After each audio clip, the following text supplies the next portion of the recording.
Welcome back to Mobile Rolling. Rocky, we've got a very special guest, Aron Quinton. Aron, welcome to the show. Thank you very much. From the Stewards panel, from Harness Racing SA. Okay, so let's start off. How did you start to become a steward and why? So I started steward nearly 5 years ago now, under Miss Barbara Scott. I was sort of involved with the gallopers initially that way, wanted to be involved in the industry. So then I thought, oh, a different role, stewarding, see a different perspective, different side to it all. And then got a chance at harness racing then early on and started from there. Okay. So when you say with the gallopers, was that as a steward or different?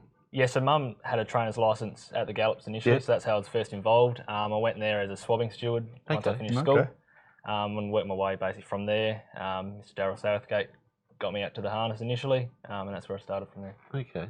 As a swabbing steward, what's your responsibilities when you were doing that in the thoroughbred industry?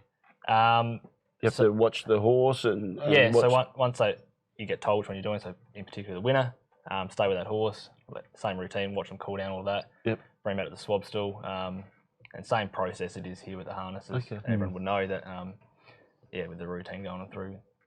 Okay. And you do keep your eye on Mario Borg when that happens, don't you? No, he's normally pretty good, Mr. Bull. He's normally pretty good. Okay. All right. So around about 5 years ago, under the care of Barbara Scott, and you've seen the change up there up front. But you've also had changes yourself. You're making steps up as far as the steward was concerned. So where did you start, and where are you now, and where would you like to head? Yeah, I suppose I started just as a cadet, sitting next to different chairmen at the time. And learning different, I suppose, ways of how to steward to start with. Yep.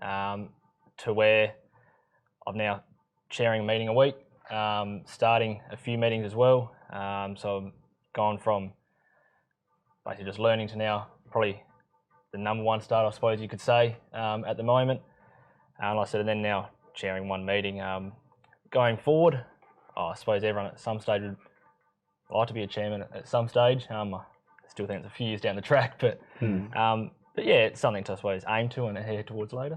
Do you enjoy the responsibility of chairing, being the chairman of the stewards panel? Enjoy it at times. It can be challenging at times too. Yeah. But yeah, majority of the time it's good and enjoyable. I suppose you don't like anything. You don't like taking money or suspending drivers at times, but I suppose it's still enjoyable to be able to be there and run the meeting and have that sort of responsibility on your head as well. I think he wants to be a bit of a control freak, don't you? I think so. Through the journey of it though, like most jobs that we have, Jimmy's is different because his is virtually experienced, but in most other occupations there's a lot of study which is theoretical and practical. Is all yours still just practical on the job training, or is there things you need to study as well? Yeah, just practical. Sort of, I suppose, learning as you go.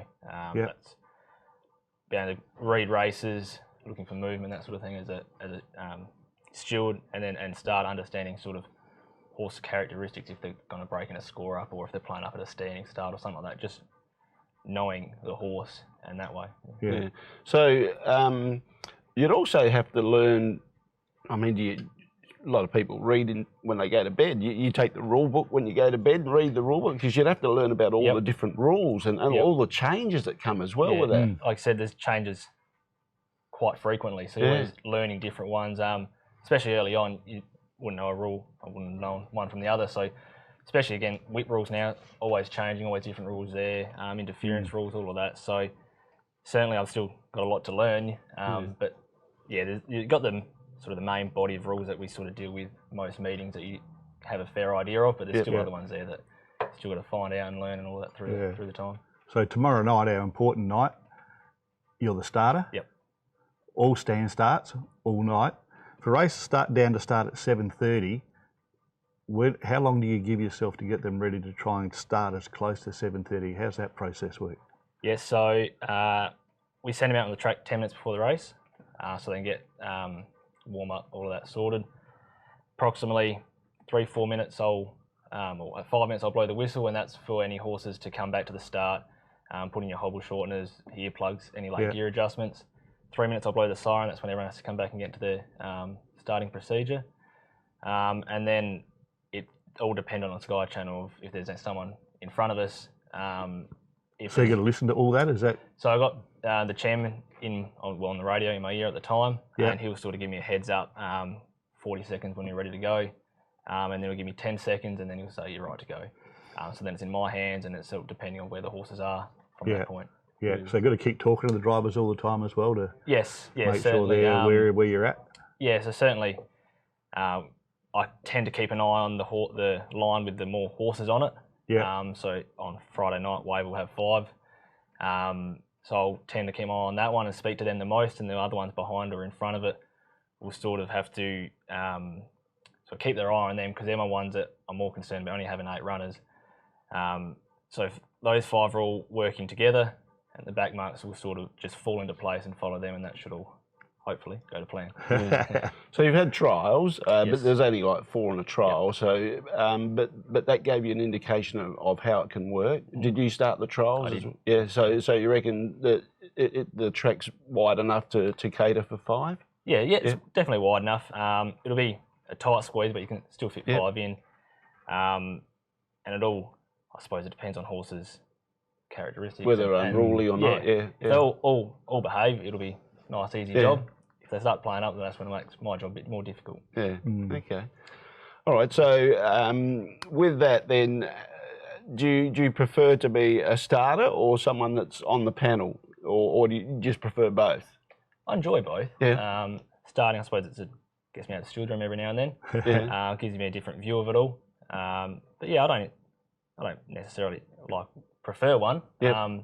Still, enjoy both parts of it. Okay. So on such a tight track, how many stewards will be in towers on the night? Be 2 or 3 of them on. Certainly, it's a bit harder. You don't have set towers there as what you would in any other track. Yeah. But you'll have obviously Mr. Ewan to be chairing it. You'll have another one down the back straight, and whether they'll find someone else for a head on or just someone roaming in the middle, something like that. But yeah, it'd be 2 or 3 of them on. Yeah. Okay. And obviously, the stewards are there to control the racing, to make sure everyone does everything fair and properly. Yeah. Okay. And when it comes to money, people try to do things that probably aren't fair, or they have a rush of blood, or stuff like that. And then it comes where you've got to penalise them for doing the wrong thing. Is it hard to get the drivers to realise that that's what your job is? You just got to make sure that they do the right thing, and you're not picking on them or anything like that. Obviously, I've been in the stewards room multiple times when I was a driver, and I had blues with chair of stewards plenty of times thinking, oh, you're picking on me, you mongrel, you know what I mean? But so is the communication like that? Because I've never been in there. Can the communication get like that you're still heated after a drive and I've got to say, I think things have changed. Like back in my day when I used to drive, even though I said that I'd get angry at a steward, but you'd go in the steward's room and it would be, yes, sir. That was the way I was taught. My Uncle Bob said, you go, yes, sir, yes, sir, yes, sir, and no respect. And if you disagreed with them, you say, yeah, well, it's sort of like that, but it actually was like this. But I think with life in general, everything's changed because the respect for elders is not there anymore, and I'm assuming that happens in the steward's room where you don't get yes sir, and they probably even call your names. I don't know, but you don't have to answer that. But look, I think it's just people in the modern world, how the respect for people in positions is not as high as what it should be. Right. So is it a bit tougher? Yeah, it can get a bit heated at times. Yeah. Certainly, most of the time it's that's what they said, spur of the moment. It's come off the track, people fired up. Usually, a couple of races, they come to understand the situation. I suppose when anyone's defending their licence, they're always going to get a bit heated. They don't want to be spending time on the sidelines ever. Yeah. But that's, I suppose, where we come in. We've got to try and explain why and what they've done wrong to stop them doing it next time. Yeah, that's right. Yeah. I remember my uncle, he told me one time, a bloke blew up at him because he lost a protest. My uncle protested against him and blew up and wanted to punch his head. And he said, well, if you didn't knock me down, there wouldn't be a problem, would there? And that's what it boils down to. That's right, yeah. I think our producer was pretty good in the steward room. Knocking down. Yeah.